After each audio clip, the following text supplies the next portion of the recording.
So chapter 26, continuing the idea of happiness, and the way we're attacking the happiness is to look at things that are making you sad. So in chapter 26, we have the two ideas. One is that things that are happening to me are making me sad, and we said Gamzul Tova, it's all from Hashem in the higher level if you don't get it. And then we had the idea of you're unhappy with what you've done, that your actions, your deeds are making you unhappy.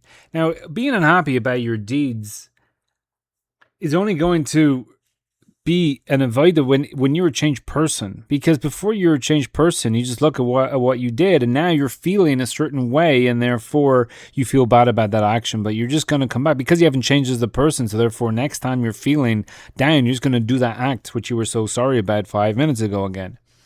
Once you're a changed person, so therefore you look at that act and what you did and say, oh, how could I have done that? That act is not even within me anymore. And therefore you have the level of teshuvah, and you move on and you improve your relationship. Chapter 27 is now coming into the idea of I'm unhappy with who I am.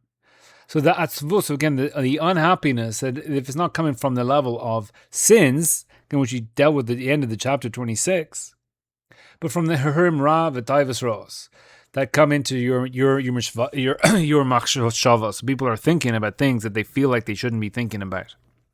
People have this issue a lot where they're davening and they have Hiram Ra in the middle of davening, and they think, what have I done to deserve this? I can't get these things out of my mind. And it comes out in a way of I'm a bad person because these are the things that I think about, and these are the things and these are my taivas. My taivas are disgusting taivas, and therefore I'm a bad person. Because if it comes to him during the avoida, so we're not going to deal with that until the next chapter. But it comes to him in his daily work. Adarabba, he should be happy in his chalko, that when these things happen and these thoughts happen to him, is a wonderful opportunity. Because even though it comes to him in machshava, he can be Mesiach Datomahem, that he can stop thinking about them. And then he gets to do a special mitzvah, so it says clearly here, zoinim achareihem, and because the pasuk is not talking about the tzaddikim, because the tzaddikim are not being zoinim. So the idea of zoinim will be to be going stray after them, not doing mitzvahs. So this is not rashach for the tzaddikim, but the beinonim, this is a special mitzvah for the beinonim, that when they get a hearer of niyuf b'machshava. Now again, just the niyuf and avodah zarah, that these two things, it's also to think about them in itself. So that's why it's talking about niyuf, whether it's heter and kachamiach, even if you're in machshava, something in heter, when you remove your mind from it, therefore you makayim this life, you're doing this mitzvah. And the Chazal say that if you sit and you don't do an avera, then you get schar as if you did a mitzvah. So that's only going to be if you have machshavas of doing an avera. So therefore, this special mitzvah for the beinonim, that they're able to do mitzvahs all the time. Therefore, you should be happy in the kiyum of this lav that you didn't do the avera, like if you're doing the mitzvah aseh mamish. So therefore, as having these herherm and having these problems, so therefore you're able to have all these extra mitzvahs. Now, people can think about this and say, well, I want to be a tzaddik, and I want to have holy thoughts, and therefore I feel terrible about the thoughts which I'm having, because that's all the idea of the nefesh behema, that I want to be a good person. The point of being here, the point of your avodah, the point of Judaism is not that I can feel good about myself. It's that you can serve Hashem. And therefore in the avodah, when you're having these bad thoughts, you're able to struggle with them. That struggle is the mitzvah, a special mitzvah for the beinonim of v'lo sasuru acharei einechem asher atem zoinim achareihem. Now the lo sasuru acharei levavchem, it's brought down in the 6 constant mitzvahs. The way he's learning here, it's really just for the beinonim, and in a time when it falls into his machshava. So he's going to build the idea here that the beinoni, he has this mitzvah of the struggle, and therefore if you go to daven, then that's a mitzvah. But if you struggle and then go to daven, then there's 2 mitzvahs. And even if it's difficult, you have to change your mindset about, I want to do things to make me feel good about myself, and I want to do things in order to serve Hashem. And therefore then the serving of Hashem is bringing you closer, and therefore the battles in which you enter, That is your avoida and your ticket and your entrance to having that better relationship with God. So now you attacks the idea that you actually want to be a tzaddik, you don't want to have these thoughts. So don't yira libo that you're not in the Madrega of a tzaddik, because the tzaddik, for sure, they don't fool these types of hirhurim, because this is gases haruach, and it's just gaiva. So if you have thoughts and you think that those thoughts are below you, then it's just gaiva that you're a tzaddik. Hey, God is giving you these thoughts in order that you can do your avoda, and He wants His relationship with you through this. There'll be a beinonim and not a rasha kol. That is your calling. So stop thinking about being a tzaddik and start thinking about halavai could be a beinonim. Because that's the mitzvah of the beinonim, and this is their avoida to be kaivish yetzer v'herei hoylamilev l'hamok. So this is the struggle, and the beinonim is constantly in the struggle, and that is your mitzvah, and that is where you are going to get your level of relationship with God. And if you didn't have the struggle, therefore you'd be lacking in your relationship with God, you'd be lacking this special mitzvah. And therefore, you should embrace the struggle and don't think that the struggle is below you or that you shouldn't be having these ideas. But what this means in the bigger picture is that if you have taivas that you're not supposed to have, and you have taivas for lavs, you have taivas for things that shouldn't be done, it doesn't mean that you're a bad person. That means that this is your ability to have a relationship with God, and that it's the taiva. Obviously, don't do the lav, don't do the thing that's usher, but the fact that you want to do it is just an expression of your relationship with God, and it's something to be embraced and not something to be embarrassed about. So you have various movements that are looking in society for acceptance, and whatever acceptance they get, they always need more acceptance, because no matter what acceptance that society gives them, that it used to be in England you would go to jail for being gay, and now you don't go to jail for being gay, but that's not enough. I need to have that marriage is acceptable, and so on, and it keeps on going, because embracing the act itself is not something that they were the taivas for, that they feel like bad person when they have that taiva. And it's instead of embracing the taiva, again, not doing the taiva, but understanding that when I push away this taiva, I'm a special person because I have this taiva, and therefore I can push it away in order to reach a higher level of my avodas Hashem. If I focus on me, yeah, I want to be a tzaddik, and I don't want to deal with this. But if I focus on my relationship with God, so therefore this is where it's at. This is what it's about, pushing away that taiva. But without that outlook, so you're constantly looking to other people in order to accept you, but that's never going to make you feel better about it, because you want to embrace it. So therefore, embrace the taiva itself, embrace the act. So therefore, whatever you give them, it's never going to be enough, and they're always going to be looking for more, because you always have the idea, once I get this, I'll be happy forever, and you get it, and then it doesn't help, because you're not facing the core of the issue. So it explains that when you are doing this kafia is to kaifa, means that you force yourself. So you want to eat the ice cream and you force yourself not to. So when you have that iskafia of the sitra achara below, therefore there's an awakening up above, and God gets this tremendous pleasure of gadol nachas ruach lifanav yisparach when you are iskafia the sitra achara below. So you're giving God great pleasure, and even though you might be struggling, again, if you care about yourself, which is the nefesh behema, so therefore, this is terrible, woe to me. But if you care about God and your relationship with God, so therefore, God is getting great pleasure because you're having these thoughts. And therefore, again, embrace the struggle. The struggle is the mitzvah itself. And then you're able to istaleg, to raise up the kavod of Akadosh Baruch Hu above on all of them more than any other type of praise that you could be giving them. And therefore, you can actually raise up Hashem to a higher level. So therefore, it follows that you shouldn't feel sad that if this is your struggle and you're constantly struggling, all your days are in war, because maybe this is the point of all this. And this is the avoida of the skafia, the sitra achra, constantly. That you're constantly being taivad into doing things, and you have to keep on saying no. Now, finally, we're actually going to answer a question from the first daf, that what's Eov talking about that you created Rishayim. And he says, no, it's not that they are Rishayim, but that they have machshava ka Rishayim. So therefore, Eve saying the Barata Rishayim, these are the people that are in the struggle. But machshava and hirhur levad, they're not doing the action, but they have the hirhur. These are the people that get to go on this level of the war, the milchama, and push it off, and give God this tremendous level of nachas. And then they will be always at war to move them from them because they're Itkapia l'sitra achara, and they're not able to mevatel it at all because that's the tzaddik who graduates from this, but the beinonim stays in it, and therefore I created a rasha. What does that mean? It's that he's constantly in battle, but he never actually comes to do the avera. So there's two types of this battle. There's two types of nachas ruach. One is when you have the bittel of the sitra achra, and through that you are ischafcha, which is coming from hipuch, and the hipuch is to flip the bitterness into sweetness, and that's really the avodas of the tzaddik. That when your taiva for averas had turned into taiva for mitzvahs. So the taiva is achila. All I want to do is eat for the bringing out of the holy spark. So all I want in the taivas nashim, you just want it for the marriage in order to do mitzvahs.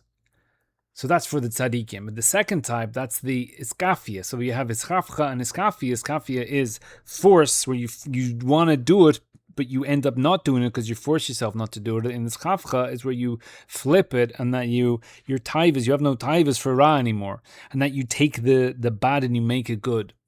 So the second type is iskafcha, the sitra achra. So it still has that level and strength, and therefore your need to be strong against it, because it's easy with iskafcha. It's like, do you want to eat earth or steak? Well, I don't like the face of earth, therefore in the iskafcha it's easy. But the iskafia is where you're forcing because you do want it, but you don't do it anyway. So from there, you bring down the usa dilatata through the beinonim. So therefore, by your work down here, you're awakening God above. And this is what it says, and Yitzchak says to Davka Esav, make me mita'amim kasher ahavti, that there's two types of tam, there's two types of parts of the meal. You have the sweet and you have the savory. So you can have a meal all of steak or all of cake. And usually, if you could only pick one, that you would want steak for the rest of your life, because cake will get boring quite quickly. And that really, that the tzaddikim is the sweetness. It's the matukim, that their work is sweet. And the second is the charif or chamutz. So when you have the salt and you have the struggle of the beinoni, that's the savory food. Now, at the end of the day, if you just have salt by itself, it's not going to help. So you need the mitzvah, which is the food. But the fact that there's two types, and since Esav is taka in the struggle, Yitzchak is telling him that don't be worried about the struggle, because the struggle has value in itself. So when you have the two types, so like most meals that you have, if you have a whole meal, most of it will be the savory, and you have a little bit of sweet at the end. So therefore, in the avoida, most of the people are struggling, and then you have a little bit, which is the salt and the savory, and a little bit, only a few people will be the sweet at the end. But also in your own life, most of your mitzvahs that you do, some of them you'll do like a tzaddik, and some you'll do like a beinoni, but there are two types of avoda, the sweet and the savory will be the ikr. So now it continues, v'lo od ela, even things that are mutar legamri. Now, the Tanya, again, is a battle between the nefesh elokis and the nefesh behema. And anything that's about me, anything about I, is therefore the nefesh behema. And everything that's about God is the nefesh elokis. And therefore, when something is mutar, if I wanted, it's not about whether it's isser v'heter. If I wanted, therefore, that's the behema. And if I am eating something because I want it, so therefore I'm strengthening the nefesh behema. So therefore he says that even something that's mutar, that you can have iskafia, and then you can force yourself to not eat it, so then therefore you're strengthening the nefesh elokis, and therefore everything that comes in your ways can constantly be this battle, and you can also fit it into the posuk lo sasuru acharei einechem, because that's the nefesh behema. So the example, you want to eat and then you just delay it. And then you're learning the Torah in that time. So you even without learning the Torah, because you're focusing on not against the nefesh behema. But then obviously if you're oisik b'Torah, therefore you're turning to the nefesh elokis. The Gemara says that most people eat at the 4th hour, just 4 hours after Nates. And the 6th hour of the Talmid Chacham. And he said, why are they doing that? Why are the Talmid Chacham eating later than everyone else? That they would just not eat for 2 hours, even though after the Surah they would learn. So it doesn't change their learning, because they're going to spending the same time learning, same time eating, but they would just delay it 2 hours in order to, that they're in control of their eating, and their eating doesn't control them. And that is a victory of the Nefesh Elokis over the Nefesh Behema. So all the time that you are doing Itkapia down here, therefore you have this great revelation above, and then from this Kedusha, it comes down, the higher Kedusha on the man below. So when you use this idea of something that's also that you're pushing away because you want to not give in to Nefesh Behema, therefore you have this tremendous Hanachas above, and therefore this specifically comes down, Ala Adam Lamata, it comes down, this Kedusha comes specifically down back to that person to help him with a great help to in his avoida, and therefore the struggle will actually get less the more that you practice this. This is what he's saying. He's hanging it on the chazal that you mekadosh yourself a little bit down here and you get a lot from above. So every time that the nefesh elokis overpowers the nefesh behema, then this gives great nachas to Hashem above. So therefore, that in itself becomes an end and becomes a avoida. So we have the posuk hit kadishtam. So there, make yourself holy. So they make yourself holy is because when you're in the state of Itkapia, you're not holy. And whenever you want the taiva, you want to do the taiva, you just don't. And you keep your way away from it. You either don't follow the machshava or you don't follow the deed. But then that will bring them v'hayu kadoshim. That you will, by you doing the Itkapia, you will become to be kadosh. Kloimer, at the end, you'll be kadosh umuvdal by emes. Misitra achara. That emes, you'll become like the taiva. You won't want to do the taiva. You will become holy because you will, the help you're getting from above. How? Because of the makdishim toharba melamala, the help you're getting from above will help you to then have this struggle below to be eased, because what was the Itkapia will then turn to a hipoch, and therefore you won't have the same taivas which you had before. So chapter 28 continues, what happens if your hooray and your machshavas, zaris, are the time of avodas b'Torah and tefillah. Now, it isn't a time to say, well, this is great that I'm pushing them away because I get this extra mitzvah, because this is the time of tefillah, and then from the time of tefillah, you don't want to be doing mitzvahs, you want to be doing tefillah. So therefore the eitzah is that don't think about them, but just remove them. Now he enters into an idea that the Arizal says that you can actually raise up your ideas when you have bad thoughts, that you can raise them up. He says basically don't do that because you have to raise something up. You have to be high up, because you're going to be low down yourself. Is that how can you yourself how can you raise them up above? So don't do what the Arizal has prescribed. But even after all this, and that you can't really do anything with these thoughts, and that you're getting bad thoughts in the tefillah and the avodah, even so, don't be upset about this, but you should be happy. You have to be simcha rabbah, because adarabah. Again, this isn't the idea, because the simple idea when you're trying to daven and you have these terrible thoughts, so then it'd be that, well, obviously my tefillah is crap and God hates me. But he's saying adarabah, that this is great, because why is you having really bad thoughts during davening? Because your yetzer hara and your nefesh behemoth feel threatened by your davening, because you're threatened by your davening is trying to destroy it, davka, at this point in time, with these types of thoughts, and therefore should have this simchas yitera, because when you're fighting somebody, someone gets stronger, the other one is mitametz lehiskaber. So therefore, only when he feels threatened is he really going to attack you. So therefore, when the nefesh elokis is going to daven, so then the klipa comes connect him to mebalbel with these machshavas zaria.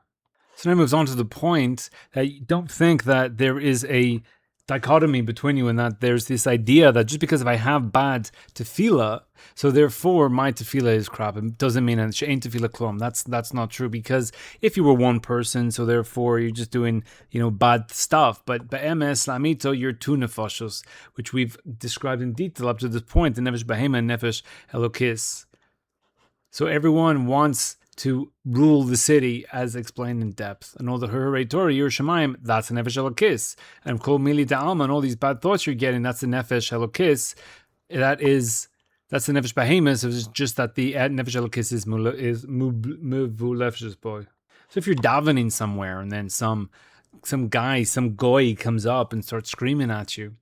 So again, why is he screaming at you? Because again, he feels threatened by your davening, because if he didn't, he would just let you do whatever you want. And as the rise in anti-Semitism that the Jews are threatening. Everyone feels threatened just by having a Jew in a city, having a Jew alive in the world is threatening to them. So the fact that the machshavas are coming up during tefillah shows that they're being threatened by it. Otherwise, they just leave you alone.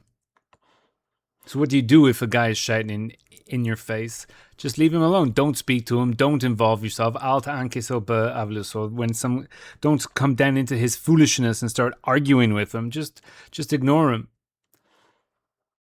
So too, with this, just as if you don't know these ideas, just forget about them and just remove them from your das, and then you'll get better kavana. And if you can't remove them because you're so torrid in these thoughts, so then just daven to Hashem and ask Him for chen, that He will help you beat these thoughts. So at the end of the day, one of the Iker points in this chapter is that a Jew can't be a hypocrite because of his two neshamas. Even though one moment he's doing mitzvahs, the other moment he's a rasha. He shouldn't feel that he should abandon his good ways and just become a total rasha, because when he's doing the mitzvahs, he is having that connection to God, in touch with his nefesh elokis. And when he's doing rasha, he's in touch with his nefesh behema. But that doesn't invalidate anything that he's done, and that even though he's having this dichotomatic life, that's not hypocrisy. Just that's who he is, having these 2 points. And part of his avodah here is to misgaber the nefesh elokis over the nefesh behema. But when that fails, it will come out naturally as a seemingly a hypocritical life, but that's not what the Jew is doing.